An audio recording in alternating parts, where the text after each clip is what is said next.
এখন আমরা শুরু করতে চলেছি ক্লাস 12-এর কস্টিং অ্যান্ড ট্যাক্সেশনের পার্ট এ মানে কস্টিং। আজকে আমরা পড়ব এর সেকেন্ড চ্যাপ্টার মানে কস্ট অফ লেবার, তার পার্ট 1। আমরা পড়া এগোনোর আগে একবার সিলেবাসটা দেখে নেব। আমাদের এই চ্যাপ্টারে দুটো ইউনিট রয়েছে।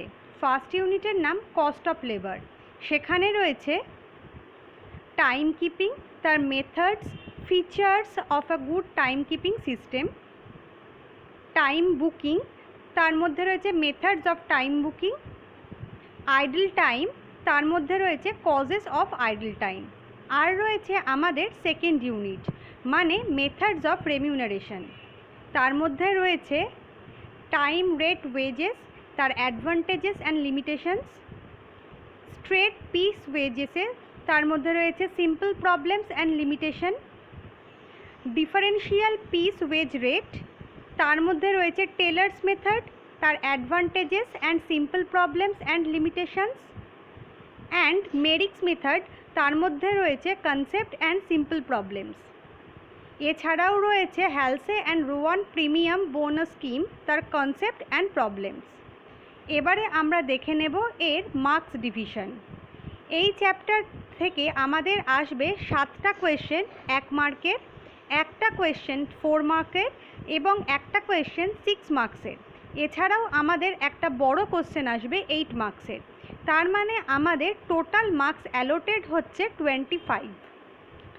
এবারে আমরা পড়া শুরু করবার আগে জেনে নেব আমাদের কোন চ্যাপ্টারটা আজকে পড়তে হবে। আজকে আমরা শুরু করব আমাদের ফার্স্ট ইউনিট মানে কস্ট অফ লেবার।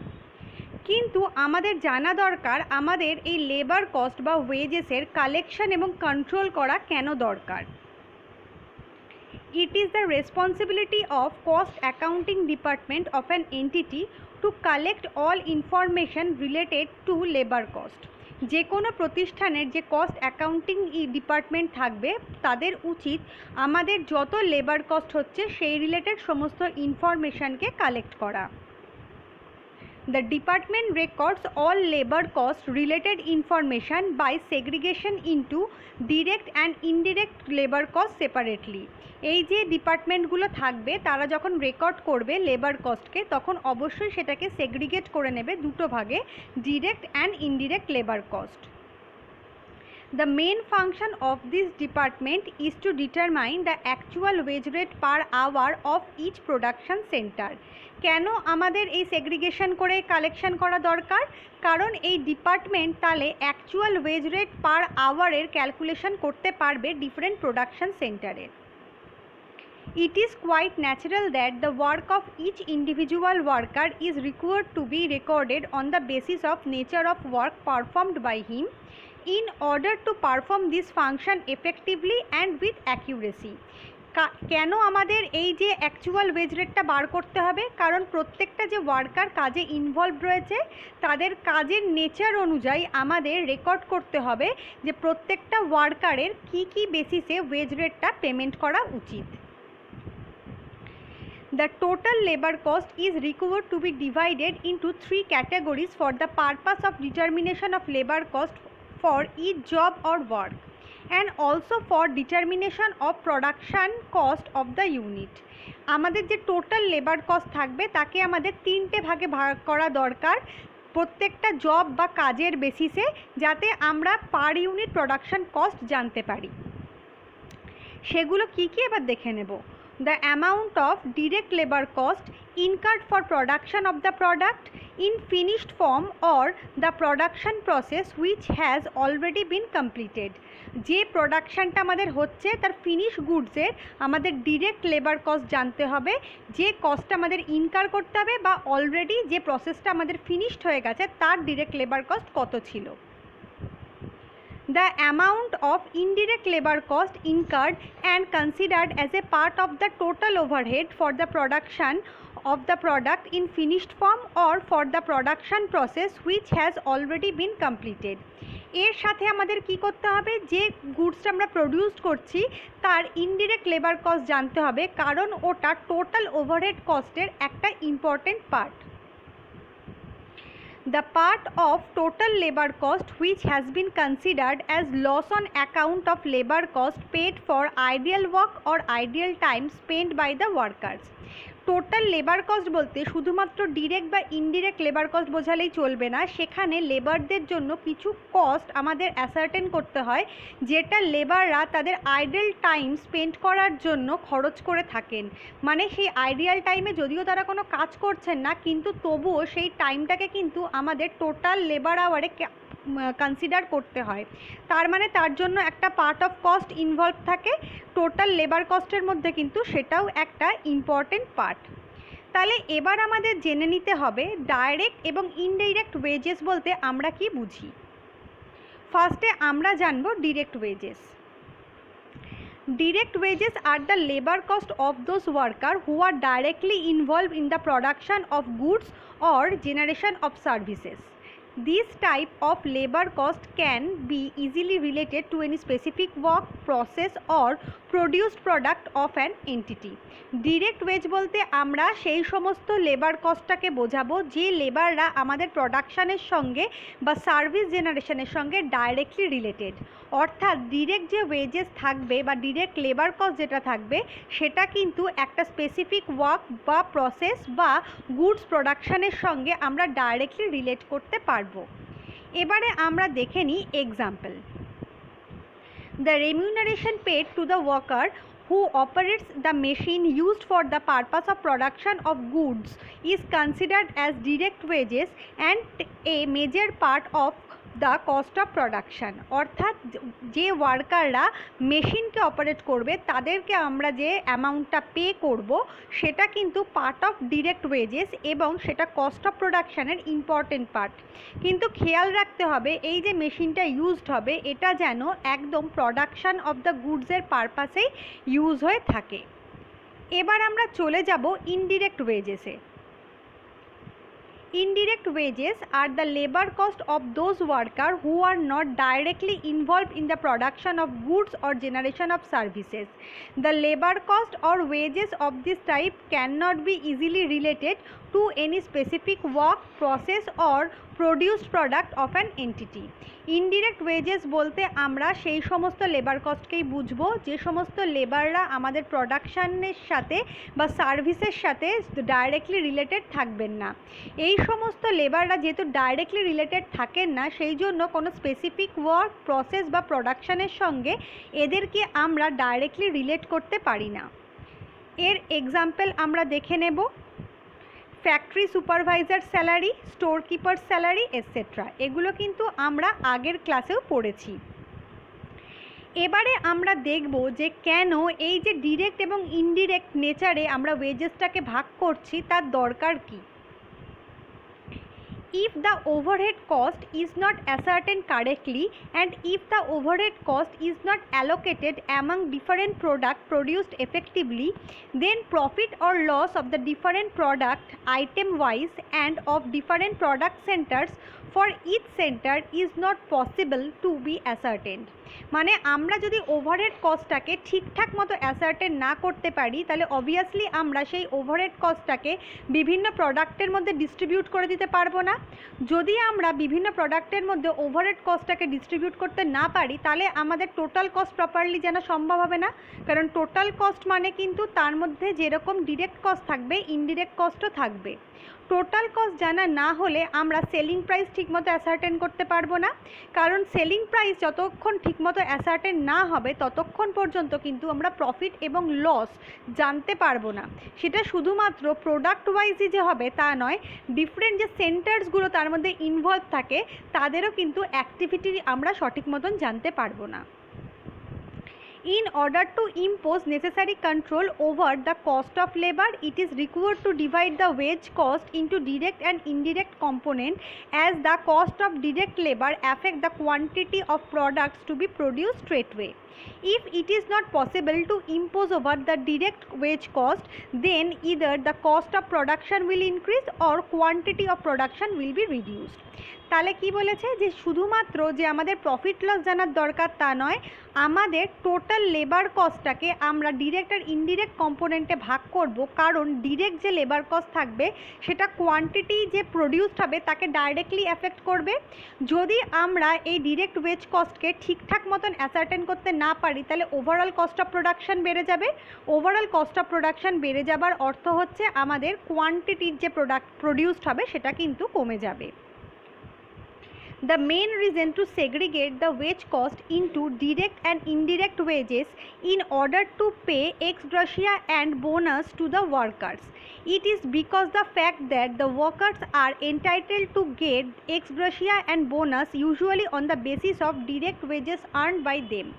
এখানে দেখো দুটো স্যালারির কম্পোনেন্টের কথা বলা হয়েছে, সেখানে সেগুলো ওয়ার্কারদের ওপর বা ওয়ার্কারদের সেগুলো পে করা হয় on the basis of direct wages earned by them.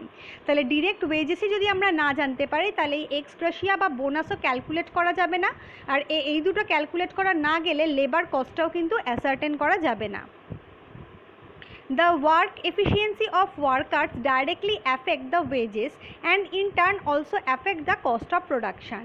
In order to assess the work efficiency of the workers, it is very much required to divide the wage cost into direct wage cost and indirect wage cost. ওয়ার্কারদের efficiency অনুযায়ী তাদের wedge pay করা হয়ে থাকে এবং এই যে wedge pay করা হয় সেটা কস্ট অফ প্রোডাকশানকে অ্যাফেক্ট করে। আমরা যদি সেই কাজটার এফিসিয়েন্সিকে অ্যাসেস করতে যাই, মানে কে এফিসিয়েন্ট আর কে ইনএফিসিয়েন্ট সেটা যদি বুঝতে যাই, সেক্ষেত্রে আমাদের এই সেগ্রিগেশনটা দরকার, কারণ ডিরেক্ট ওয়েজ কস্ট এবং না জানতে পারলে এবং ইনডিরেক্ট ওয়েজ কস্টও না জানতে পারলে আমরা কিন্তু যে কাজে ইনভলভ রয়েছে তাদের ওয়ার্ক এফিসিয়েন্সিকে অ্যাসার্টেন করতে পারবো না। তাহলে এবার আমরা দেখে নিই ডিরেক্ট ওয়েজেস আর ইনডিরেক্ট ওয়েজেসের মধ্যে বেসিক ডিফারেন্সগুলো কী কী রয়েছে। Identification. Direct wages can be identified with and allocated to specific job. Indirect wages cannot be identified with and allocated to specific job. Part of cost. It is the part of prime cost of production and indirect wages is the part of overhead cost of production. Methods. There are different methods for determination of direct wages. There is no any specific method for determination of indirect wages. Control over cost. One of the primary objective of an entity is to impose control over direct labor cost. Are one of the main functions behind the determination of cost of production is to allocate overhead cost, include indirect labor among the different product produced by the entity. এগুলো কিন্তু তোমরা জানো, এর আগেই আমরা যখন prime কস্টের আর ওভারহেডের difference পড়েছিলাম তখন এগুলোই কিন্তু ছিল, এখানে খালি স্পেসিফিক ওয়েতে ডিফারেন্স করা হলো। এবারে আমরা চলে যাব আজকের ইম্পর্টেন্ট টপিকে, দ্যাট ইজ টাইম কিপিং। ফার্স্টে জেনে নিই টাইম কিপিং বলতে আমরা কি বুঝি। It indicates the function of recording in an appropriate and correct method of the time of attendance of workers and employees of the entity. Time keeping বলতে আমরা একটা ফাংশনকে বুঝি যেখানে একটা প্রতিষ্ঠানের যে ওয়ার্কার্সরা রয়েছে এবং এমপ্লয়িজরা রয়েছে তাদের যে টাইম অফ অ্যাটেন্ডেন্স সেটাকে অ্যাপ্রোপ্রিয়েট ওয়েতে এবং কারেক্ট ওয়েতে রেকর্ড করা হবে। It is the function of recording the times of coming in and going out of the factory of all the workers and employees engaged in the production process of an entity. এখানে আমরা time বলতে কোন টাইমকে বুঝি? Time বলতে যে worker বা এমপ্লয়িজরা রয়েছে তাদের ফ্যাক্টরিতে আসার এবং ফ্যাক্টরি থেকে বাইরে যাবার টাইম রেকর্ডের কথাই বলা হয়েছে। তাহলে আমাদের ক্ষেত্রে এই টাইম কিপিংটা কেন দরকার বা তার অবজেক্টিভসগুলো কী কী? ফার্স্ট ওয়ান হচ্ছে স্ট্যাটুটারি রিকোয়ারমেন্ট। এখানে প্রত্যেকটা অর্গানাইজেশনের জানো নিজস্ব রুলস অ্যান্ড রেগুলেশনস থাকে, রুলস অ্যান্ড রেগুলেশনস অনুযায়ী প্রত্যেকটা লেবারের আসা যাওয়ার টাইমকে রেকর্ড করা হয়, কারণ তার উপর বেস করে তাদের ওয়েট ক্যালকুলেট করা হয়ে থাকে। প্রিপারেশন অফ পেরোল, আমরা জানি ওয়ার্কাররা নর্মাল টাইম যদি কাজ করে তখন তাদের যা পে করা হয়, যদি ওভার টাইম কাজ করে তাহলে তাদের আরও বেশি পেমেন্ট করা হয়, বা তাদের আইডল টাইম যদি থাকে তাহলে সেখান থেকে পেমেন্টকে অনেক সময় ডিডাক্ট করা হয়। তাহলে আমাদের পেরোল তৈরি করবার জন্যও কিন্তু টাইম কিপিংয়ের দরকার। Control over labour cost, time কিপিংয়ের মাধ্যমে আমরা কতক্ষণ ওয়ার্কাররা কাজ করছে জানতে পারি এবং তাদের প্রপার কত ওয়েজেস হচ্ছে সেটা জানতে পারি। আমাদের এই ওয়েজ কন্ট্রোলটা দরকার, কারণ লেবার কস্ট কন্ট্রোল না হলে ওভারহেড কস্টও কিন্তু কন্ট্রোলড হবে না। মেনটেন ডিসিপ্লিন, এমপ্লয়িজরা এবং ওয়ার্কার্সরা যদি টাইম কিপিং রেকর্ড প্রপার ওয়েতে ফলো করে তাহলে তাদের একটা নির্দিষ্ট রুটিন থাকবে, তারা কখন আসছে, কখন বাইরে যাচ্ছে, কতটা টাইম ব্রেক নিচ্ছে বা কতটা টাইম বেশি কাজ করছে, অর্থাৎ আমাদের অর্গানাইজেশনের ডিসিপ্লিনটা কিন্তু মেনটেনড হবে। Distinction of nature of work, সাধারণভাবে একটা এমপ্লয়ি নর্মাল আওয়ার কাজ করলে তার যতটা পেমেন্ট হওয়া উচিত, ওভারটাইম কাজ করলে তার পেমেন্ট বেশি হওয়া উচিত, আবার আইডল টাইম যদি বেশি থাকে তাহলে সেখানে তার পেমেন্ট কাট করা উচিত। তাহলে একটা লেবার কোন ধরনের কাজে ইনভলভ রয়েছে সেটাও কিন্তু আমরা টাইম কিপিংয়ের মাধ্যমে বুঝতে পারি। ডিস্ট্রিবিউশন অফ ওভারহেড, আমরা জানি যে ইনডিরেক্ট লেবার কস্ট যেটা থাকে সেটা কিন্তু ওভারহেডের পার্ট, তাই ওভারহেডটাকে প্রপার ওয়েতে ডিস্ট্রিবিউট করবার জন্য এর দরকার রয়েছে। Next, job based labour cost, এখানে কি করা হয়, বিভিন্ন ডিপার্টমেন্টের জন্য যে এমপ্লয়িরা আসে এবং তারপর তাদের কাজ শেষ হওয়ার পর তারা চলে যায়, সেটাকে প্রপার ওয়েতে রেকর্ড করা হলে আমরা individual job wise labour cost কত হচ্ছে সেটাও আমরা জানতে পারি। তাহলে এবারে আমরা দেখে নেব এই যে টাইম কিপিং সেটার মেথডসগুলো কী কী। এটার দুটো মেথড রয়েছে, first one is manual method and second one is mechanical method. Manual মেথডের মধ্যে আমাদের রয়েছে অ্যাটেন্ডেন্স রেজিস্টার, মেটাল ডিস্ক, আর মেকানিক্যাল মেথডের মধ্যে আমাদের রয়েছে time recording clock, dial time records and biometric attendance. এবার আমরা এই বিষয়গুলো সম্পর্কে একটু ছোট করে জেনে নিই। First one is attendance register method. It is the oldest method of time keeping, এটা সব থেকে প্রাচীন যার মাধ্যমে টাইম কিপিং করা হয়। In this method an attendance register is kept in office located nearer to the main entrance of the factory. ফ্যাক্টরিতে ঢোকার আগে যে মেন গেট থাকে সেখানে এই রেজিস্টারটাকে সাধারণভাবে রাখা হয়। Different sets of attendance registers can be kept for all employees of different departments separately. প্রত্যেকটা যে ডিপার্টমেন্ট থাকবে সেই প্রত্যেকটা ডিপার্টমেন্টের এমপ্লয়িজদের জন্য কিন্তু আলাদা আলাদা অ্যাটেন্ডেন্স রেজিস্টারকে রাখা হবে। This method is very simple and can be operated at very low cost. এটা খুবই সিম্পল মেথড এবং এর জন্য বিশেষ কোনো খরচাও নেই। The method is very effective for small sized manufacturing concern where number of workers are less. এই মেথডটা স্মল সাইজ ম্যানুফ্যাকচারিং কনসার্নের জন্য এফেক্টিভ যেখানে অনেক কম ওয়ার্কার্সরা আছেন। The workers adopt unfair practices with the help of responsible officials. মানে সেই যে রেজিস্টারটা যার আন্ডারে থাকবে তার সাথে গট আপ করে এখানে ওয়ার্কাররা কিন্তু তাদের আসা যাওয়ার টাইমকে ম্যানিপুলেট করতে পারে। This method is not found suitable where the workers are required to be sent to perform their job outside factory premises at the request of customer or due to the nature of job. এই মেথডটা শুধুমাত্র applicable যেখানে ওয়ার্কাররা ফ্যাক্টরির ভেতরে কাজ করবে, কিন্তু factory থেকে বাইরে বেরিয়ে যদি তাদের কাজ করতে হয় তাহলে সেক্ষেত্রে কিন্তু এই মেথডটা অ্যাপ্লাই করা যাবে না। নেক্সট আমরা চলে যাব মেটাল ডিস্ক মেথডে, দেখে নেব সেটা কি। Under this method, each worker is given a separate metal disc for the purpose of recording attendance. এখানে প্রত্যেক ওয়ার্কারকে একটা সেপারেট মেটাল ডিস্ক দেওয়া হবে যেটা দিয়ে তাদের অ্যাটেন্ডেন্সটাকে রেকর্ড করা যাবে। Metal disc bears the name of workers or his seal number so that they can be identified separately. কিন্তু আমরা কি করে বুঝবো কার মেটাল ডিস্ক কোনটা? সেই জন্য মেটাল ডিস্কের ওপর ওয়ার্কারদের নাম বা তাদের সিল নাম্বার দেওয়া থাকবে। When the workers arrived at the factory gate for performing their duties, they take their respective metal disc and keep it in a box located just by side of entry gate. যখন ওয়ার্কাররা ঢুকবে প্রত্যেকের নামের সাথে নাম মিলিয়ে বা batch নাম্বারের সাথে মিলিয়ে তাদেরকে মেটাল ডিস্ক দেওয়া হবে যেটা তারা একটা পাশের বক্সে দিয়ে যাবে। The box is cleared at regular interval. একটা সার্টেন টাইম পিরিয়ড পর পর সেই বক্সটাকে ক্লিয়ার করতে হবে। Same method is followed at the time of departure. ওরা যখন বেরোবে তখনও সেম যে মেথড সেটাই আমাদের ফলো করতে হবে। If it is found that some metal discs are still kept in the box after normal working hour have expired, it will considered as overtime work. মানে যদি দেখা যায় যে নর্মাল টাইমের পরে কিছু ব্যাচ তখনও পড়ে রয়েছে যেটা ওয়ার্কাররা আর নিয়ে আবার জমা দেয়নি, তাহলে বুঝতে হবে তারা ওভারটাইম কাজে ইনভলভ রয়েছে। সুতরাং বুঝতেই পারছো এই মেথডটা খুব simple. This method is appropriate when number of workers are very large. এটা একদমই অ্যাপ্রোপ্রিয়েট যেখানে অনেক বেশি সংখ্যক ওয়ার্কাররা ইনভলভ রয়েছে। The cost of maintenance is more than attendance register method. মানে অ্যাটেন্ডেন্স রেজিস্টারের তুলনায় এর মেনটেনেন্স কস্টটা হাই, কারণ প্রত্যেকের জন্য সেই মেটাল ডিস্ককে কিন্তু বানানোর দরকার হয়ে পড়ে।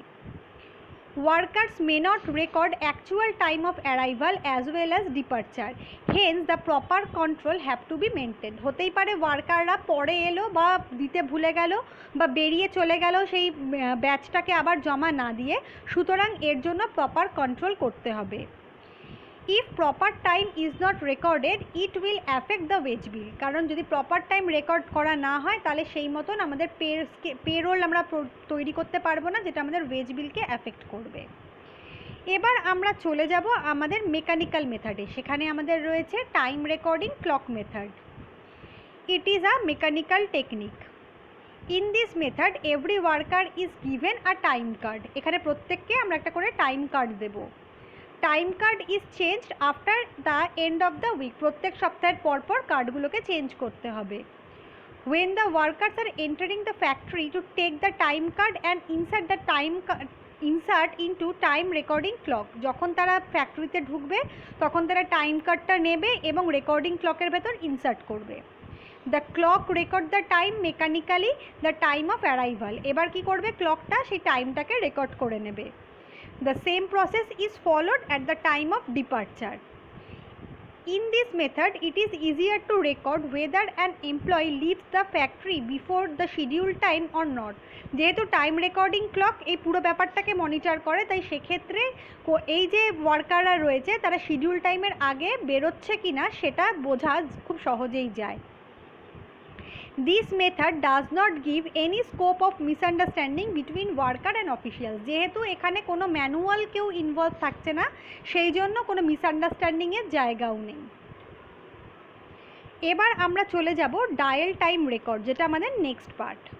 Here also a mechanical device is used which include a clock at the center and a revolving dial around the clock. এখানে আমাদের কি করতে হবে, একটা ক্লক থাকবে যেটা সেন্টারে থাকবে আর তার ডায়াল থাকবে তার চারপাশে ঘোরবার জন্য। There are number of holes with this dial and each hole indicates an identification number of a particular worker. মানে এখানে যে প্রত্যেকটা হোল থাকবে ডায়ালের চারপাশে, সেখানে একটা আইডেন্টিফিকেশন নাম্বার দেওয়া থাকবে worker wise. There is a radial arm at the center of the dial. ওখানে একটা রেডিয়াল আর্ম থাকবে সেন্টারে। As worker enters, he has to press the radial arm. After placing it at the hole of its number and his time of arrival will automatically recorded on a roll of a paper inside dial time recorder against the number. যখন worker আসবে সে আর্মটাকে press করবে এবং যে ডায়ালটা রয়েছে সেটাকে নিজের number বা নিজের নামের ওপর প্লেস করে দেবে, তাহলে কি হবে, অটোমেটিক্যালি একটা পেপারে তার আসার সময়টা রেকর্ড হয়ে যাবে। This machine allow greater accuracy and can itself transact the number of hours up to the wage sheet. মানে এটা আমাদের অনেক বেশি অ্যাকিউরেট ওয়েতে সময় গণনা করবে এবং ওয়েজ শিটের ক্ষেত্রে এটা কিন্তু অটোমেটিক্যালি নাম্বার অফ আওয়ার্স ওয়ার্কিংটাকেও ইন্ডিকেট করবে। This machine can also calculate the wage of workers, thus avoid much loss of time. এই মেশিন থেকেই আমরা টোটাল ওয়েজেস পেয়ে যাব ইন্ডিভিজুয়াল ওয়ার্কারের বেসিসে, সুতরাং সেই ওয়েজ শিট প্রিপেয়ার করার জন্য যে টাইমটা সেটা কিন্তু আমাদের বেঁচে যাবে। The cost of installation is very high. এটা বুঝতেই পারছো অনেক কমপ্লেক্স মেথড, তাই জন্য এর ইনস্টলেশন কস্টটা অনেক বেশি থাকবে। And use for only limited number of workers, এবং এটা শুধুমাত্র লিমিটেড নাম্বার অফ ওয়ার্কার্সের জন্যই অ্যাপ্লিকেবল, কারণ এখানে এই যে হোলগুলো থাকবে অনেক বেশি সংখ্যক হয়ে গেলে সেই হোলগুলো করা কিন্তু আমাদের পক্ষে সম্ভব নাও হতে পারে। এবারে আমরা চলে যাব সবথেকে মডার্ন মেথডে, that is biometric attendance. It is the most modern technique of time keeping. Here biometric machine is use for time keeping. এখানে বায়োমেট্রিক মেশিন ইউজ করা হয়। The workers are not required to sign or to adapt any other special way for the purpose of recording attendance. এখানে কোনো রকম আর sign করা বা অন্য কোনো মেথড নিয়ে তাদের ভাবতে হয় না।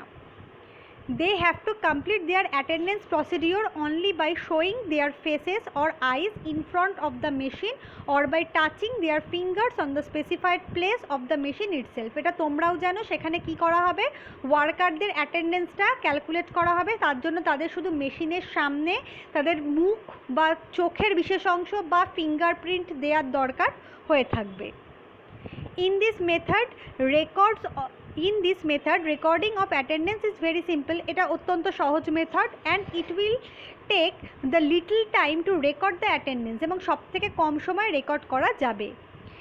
This machine is useful for large number of workers। যেখানে অনেক ওয়ার্কার্সরা থাকবে সেখানে এই মেথডটাই সবথেকে বেশি ইউজফুল হবে। The cost of installation is very high. যদিও এর ইনস্টলেশন কস্ট খুব বেশি, সেই জন্যই এটা ইউজফুল নয় ছোট ছোট অর্গানাইজেশনের জন্য। তাহলে এই সমস্ত মেথডগুলো থেকে আমরা কিছু ফিচার্স পেলাম যেগুলো থাকলে আমরা সেই টাইম কিপিং সিস্টেমকে বলবো গুড টাইম কিপিং সিস্টেম। দেখে নেব সেগুলো কি কি। Recording arrival and departure time. Time keeping system এমন হবে যাতে তাতে প্রপার ওয়েতে অ্যারাইভাল এবং ডিপারচার টাইমটা রেকর্ড করা যায়। প্রপার মনিটরিং, এই যে ওয়ার্কাররা আসবে যাবে এবং তার টাইম রেকর্ড করা হবে তার জন্য কিন্তু প্রপার মনিটর করতে হবে, না হলে কিন্তু সেখানে ম্যানিপুলেশনের চান্স থাকবে। অ্যাটেন্ডেন্স অফ প্রক্সি ওয়ার্কার্স, সেখানে অনেক সময় হয় কোনো এমপ্লয়ি হয়তো এলো না, অন্য একজন তার হয়ে অ্যাটেন্ডেন্স দিয়ে দিল, সেটা যাতে না হয় সেটার দিকে লক্ষ্য রাখতে হবে। এটা বায়োমেট্রিক মেথডে কিন্তু সবথেকে বড় অ্যাডভান্টেজ যে সেখানে কোনো প্রক্সি ওয়ার্কারের অ্যাটেন্ডেন্স পড়বে না। মেনটেনেন্স অফ দ্য ডিসিপ্লিন, যাতে প্রপার ওয়েতে এগুলো মেনটেন করা হয় এবং ওয়ার্কাররা ঠিকঠাক মতন কাজ করে তার জন্য একটা ডিসিপ্লিন মেনটেন করতে হবে। Recording of attendance through mechanical devices, যেহেতু কোনো লোক ইনভলভ থাকলে সেখানে ম্যানিপুলেশনের প্রবাবিলিটি অনেক বেশি হয়, তাই মেকানিক্যাল ওয়েতে টাইম কিপিং সিস্টেমটা কন্টিনিউ করা বেটার হবে। Prevention of fraud, time keeping system এমন হবে যাতে সেখানে অথেন্টিক ডেটা দেওয়া থাকে, যদি সেটা করা হয় তাহলে সেক্ষেত্রে ফ্রডের চান্স কম হবে। Next, recording proper time, arrival এবং ডিপারচার টাইম যদি ঠিকঠাক মতন রেকর্ড করা হয় তাহলেই সেখানে প্রপার টাইম ইনভলভ হবে। কি প্রপার টাইম থাকা মানে সেখানে যদি কোনো এক্সট্রা টাইম ওয়ার্কাররা ওভারটাইম করে থাকে তাহলে সেই টাইমটাও যেমন রেকর্ড হবে, তেমন আইডল টাইমও যদি বেশি থাকে সেটাও যাতে রেকর্ড করা যেতে পারে তার একটা ব্যবস্থা করতে হবে। কুইক অ্যান্ড সিম্পল সিস্টেম, যত এটা সিম্পল হবে তত ওয়ার্কাররা তার সাথে অ্যাকাস্টামড হতে পারবে এবং যত অ্যাকাস্টামড হবে তত প্রপার ওয়েতে তাদের মনিটর করা যাবে এবং এই টাইম কিপিং সিস্টেমটা এমন হবে যাতে তার পেছনে বেশি সময় আমাদের নষ্ট না হয়। নেক্সট দিন আমরা এই ইউনিট 1-এরই বাকি টপিকগুলো নিয়ে আলোচনা করব।